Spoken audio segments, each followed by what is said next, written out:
Dans les derniers mois, il y a eu plusieurs changements à l'organisme Les Grands Amis de la Vallée. Plusieurs intervenantes ont fait leur entrée pour poursuivre la mission de l'organisme communautaire. Je suis présentement sur place pour vous présenter la nouvelle équipe. Tout d'abord, je suis en compagnie de Pierre-Andréa Lebrun, qui est directrice par intérim de l'organisme. Bonjour Pierre-Andréa. Bonjour Marc, bien heureuse de te revoir.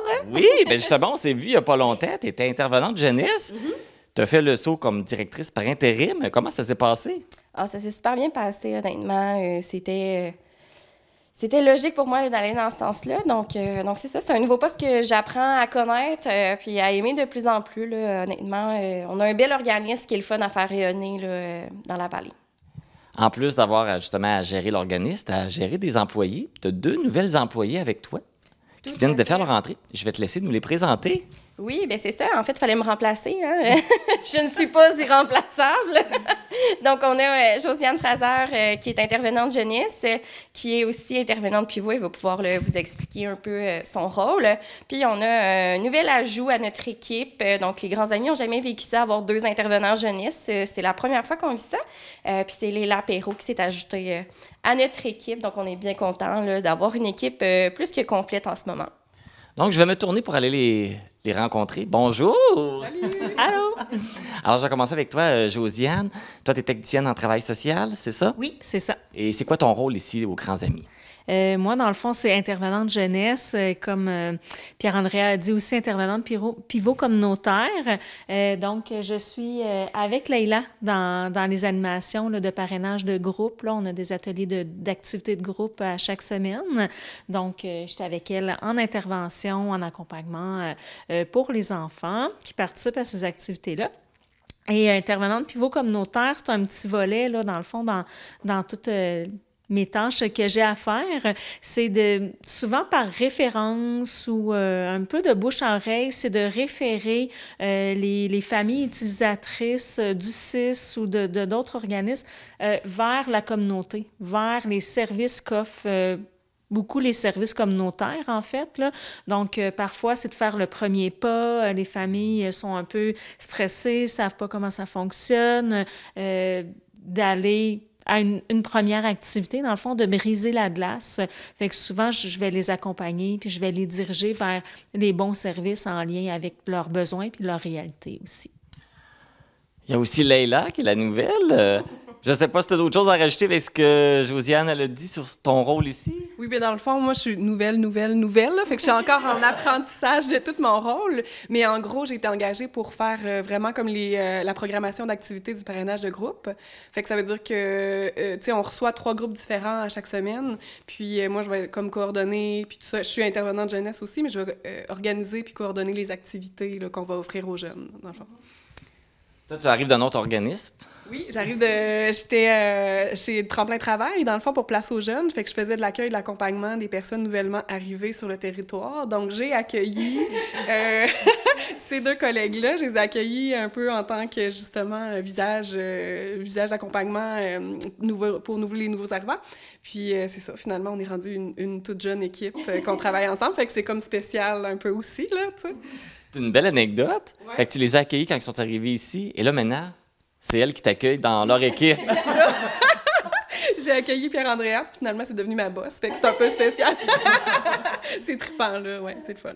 J'avais déjà la connaissance, finalement, au moins, de mes collègues. Tu sais, je savais que le filet était intéressant aussi, qu'on allait bien travailler ensemble. Et puis, justement, on parle que vous venez d'ailleurs. Toi, Josiane, pourquoi tu as choisi de venir travailler ici dans la Matapédia?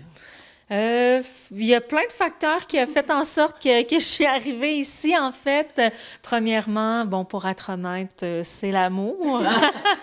C'est souvent le travail ou l'amour qui nous amène ailleurs. Et le goût de nouveaux défis professionnels. Ça faisait 13 ans que j'étais dans un organisme communautaire où est-ce que j'habitais avant et tout. Donc, j'avais le goût de continuer à intervenir auprès des familles, toujours dans le communautaire aussi. Donc, nouveau défi. Fait que là, on apprend que même toi, t'es une nouvelle arrivante. Ben oui, hein? Gros scoop quand même ce matin. Oui, c'est ça. Moi, mes deux familles, en fait, viennent d'ici. Là, donc, je suis née sur la Rive-Sud de Montréal. Mais une fille de racines, ça revient aux racines. Donc, j'ai eu besoin de revenir puis d'être proche notamment de mes grands-parents. Là, donc, c'est ça. Puis, moi, j'ai été enseignante de formation au primaire. Puis, c'est ça. Je me suis réorientée. Puis, de fil en aiguille, mais je me suis retrouvée aux Grands Amis comme intervenante. Puis maintenant, comme directrice par intérim. Là. Un beau retour aux sources. Oui. Et je reviens à vous, Josiane et Leïla. Pourquoi vous avez choisi de travailler avec les familles et les jeunes? Ben moi, dans le fond, c'est une passion que j'ai depuis toujours, là, tu sais, j'étais dans un organisme communautaire famille, une maison de la famille pour la nommer. Donc, j'étais en intervention auprès des familles et tout, puis tu sais, de sentir que tu peux faire la différence pour eux, autant pour les enfants qu'en accompagnement auprès des familles, tu sais, d'être une ressource de confiance, tu sais, de transmission d'informations et de compétences et tout, là. Fait que c'est vraiment dans ce volet-là que je tends. Fait que c'est ça qui m'attire dans mon travail d'intervention. Ben moi, le volet intervention, c'est un peu nouveau dans ma vie. Fait que là, c'est ça le plus gros apprentissage, le plus gros morceau pour moi en ce moment avec mes collègues. Mais j'ai toujours travaillé avec les gens. Fait que, tu sais, moi, c'est comme du travail de terrain un peu ou d'accueil. Ça a toujours été comme ce qui m'anime aussi, la relation, finalement. Fait que là, on ajoute la relation d'aide qui fait un peu partie de mes fonctions aussi. Mais l'accueil, c'est encore aussi vraiment pertinent dans mon travail actuellement, là. Puis les jeunes, ben, tu sais, j'ai déjà fait des activités artistiques, créer des activités théâtrales, puis tout ça, des ateliers avec les jeunes. J'ai vraiment aimé ça. Tu sais, c'est un contact pur, vrai, vraiment, tu sais, c'est comme transparent, là, tu sais, avec les enfants, les ados aussi. C'est très, très intéressant comme contact, je trouve, là. Ouais. Là, on va parler un peu des services des Grands Amis. D'ailleurs, le 31 mars dernier, vous avez eu une rencontre pour le parrainage civique. Donc, pouvez-vous m'expliquer un peu c'est quoi le parrainage civique? Oui, certainement. Donc, c'est des gens qui nous ont contactés, qui étaient intéressés à faire partie, là, à être bénévoles, à devenir bénévoles, grand ou grande amie, en fait. C'est ça, le parrainage civique. C'est devenir un grand ou une grande amie d'un jeune, de l'accompagner, de faire des activités avec, de créer un lien de confiance, un sentiment d'appartenance, en fait, pour certains jeunes qui auraient des besoins particuliers ou des réalités particulières là, dans leur famille. Fait qu'on était vraiment contente qu'il y ait des gens qui s'intéressent là, du territoire à donner de leur temps, donner de leur amour, à donner de tout ça, là, de créer cette belle expérience-là là, avec un jeune, en fait. Oui, parce que il y en a des jeunes qui n'ont pas nécessairement la chance d'être toujours bien encadrés ou d'avoir tous les outils qu'ils ont besoin autour d'eux. Est-ce qu'il y a un gros besoin comme ça ici dans la Matapédia? Ben, tu sais, dans le fond, c'est sûr qu'on y va avec des références, des fois, du CLSC, on y va du CIS, on y va avec un peu le bouche à oreille et tout.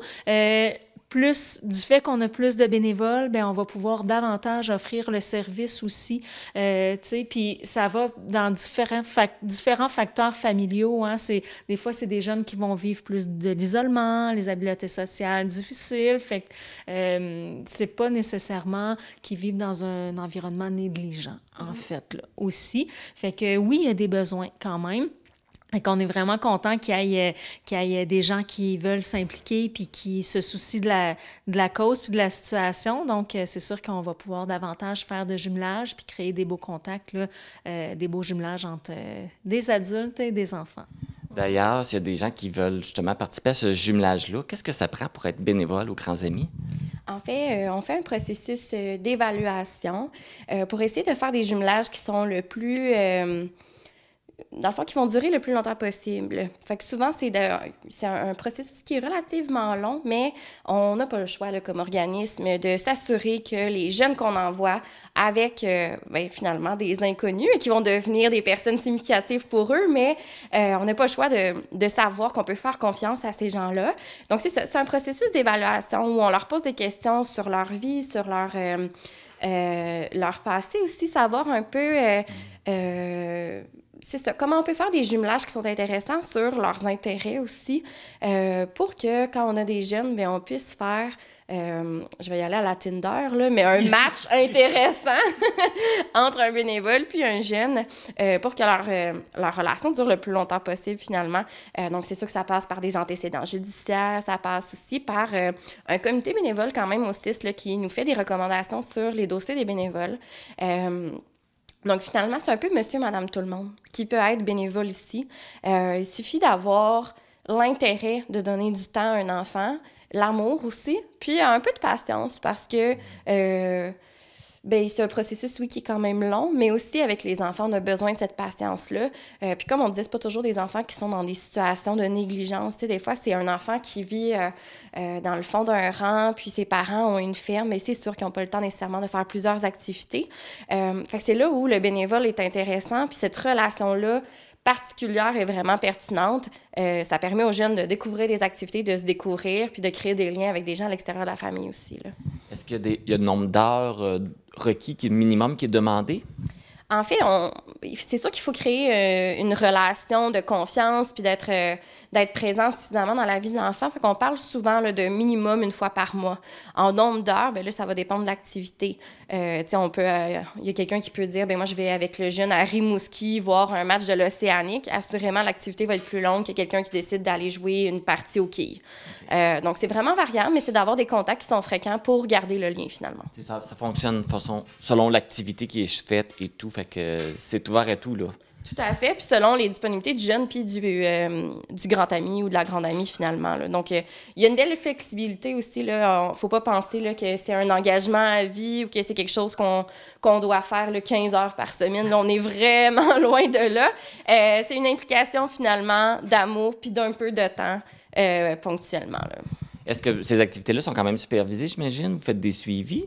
Oui, tout à fait. Donc, après chaque activité, nous, on s'assure avec la famille que ça s'est bien passé, le jeune a aimé l'activité, puis même chose avec le grand ou la grande amie, pour s'assurer aussi que le jumelage fonctionne toujours bien, que ça répond toujours aux besoins des deux, puis qu'aux besoins, bien, nous, on peut les rencontrer là, pour soit réajuster le tir ou s'assurer que la communication est bonne, finalement, entre tout le monde, là. Parce que le jumelage, c'est avec un adulte puis un jeune, mais c'est toujours les deux mêmes? Ou il y a une rotation avec les accompagnateurs? Non, c'est ça. Dans le fond, c'est toujours le même, là. Fait que c'est vraiment l'adulte et jumelé avec un enfant précisément. Fait que ce qu'on souhaite, c'est vraiment ça, c'est qu'ils développent leur relation puis qu'ils fassent des activités. Puis ça dure dans le temps, bien tant mieux. C'est vraiment ça qu'on souhaite. Oui, c'est un très beau service. On est chanceux d'avoir ça dans la Matapédia. Mais là, je pense qu'il y a d'autres activités qui s'en viennent aussi. Et là, je t'ai parlé de mon scoop, là, mais là, c'est un vrai scoop cette fois-ci. C'est ça, dans le fond, on a la semaine des biscuits sourires qui a été déplacée par Tim Hortons cette année. Les Grands Amis, on est vraiment chanceux là, d'être encore l'organisme qui reçoit les sous de ces biscuits sourires-là. Donc, ça va être dans la semaine du 1er mai au 7 mai. Comme cet automne, on va avoir des précommandes qui vont pouvoir être faites. Donc, on vous invite à nous écrire, soit sur la page, à nous appeler ou par courriel pour faire vos précommandes qui vont être disponibles au Tim Hortons. Puis 100% dans le fond, du biscuit sourire, là, de ce que vous achetez, est remis aux organismes qui sont receveurs. Donc, pour nous, c'est vraiment de grands montants puis qui font la différence justement quand on veut soutenir ces jeunes-là en parrainage civique ou en parrainage de groupe. Bien, merci beaucoup. Pierre-Andrea, Josiane, Leila, merci beaucoup. Et puis, bravo pour le beau travail que vous faites là, ici dans la Matapédia. Bien, merci beaucoup, Marc. Merci. Pour avoir plus d'informations sur les activités de l'organisme Les Grands Amis de la Vallée, vous pouvez consulter le site internet grandsamidesdelavallée.com ou la page Facebook Les Grands Amis de la Vallée. Vous pouvez également les appeler au 88 629 2799.